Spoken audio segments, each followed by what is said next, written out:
নর্থহ্যাম্পটনের east হ্যান্সবারির বাসিন্দা সাংবাদিক এহসানুল ইসলাম চৌধুরী শামীমের শখের বাগানে লাউয়ের পাশাপাশি এবার বাংলাদেশি নাগা মরিচের বাম্পার ফলন হয়েছে।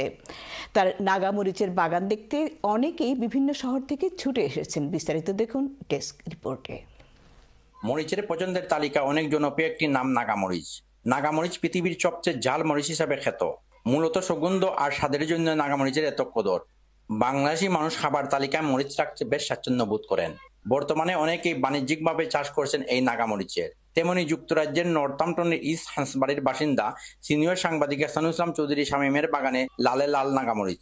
প্রতি বছরের মতো এবারও বাম্পার ফলন হয়েছে নাগামরিচ। আমি বাংলাদেশ গিয়েছিলাম, তখন বাংলাদেশ থেকে এই কালানাগা বীজ এনেছিলাম। তারপর আমার নর্থহ্যাম্পটনের ইস্ট হ্যান্সবারিতে আমার গার্ডেনের পিছে লাগিয়েছিলাম এই নাগা। এই দেখুন, আমার কাছে প্রচুর নাগা ধরেছে। আমার আত্মীয় স্বজন ও বন্ধু বান্ধবদের সবসময় বিলিয়ে দেই। পাশাপাশি আবার তিনি নাগামরিচের আচারও বানান। I've come from London and I've come to visit his ghost chili plants. There's amazing crops here, and there's a variety of different ghost chilies. He's done a really great crop this year. Channel S News Desk.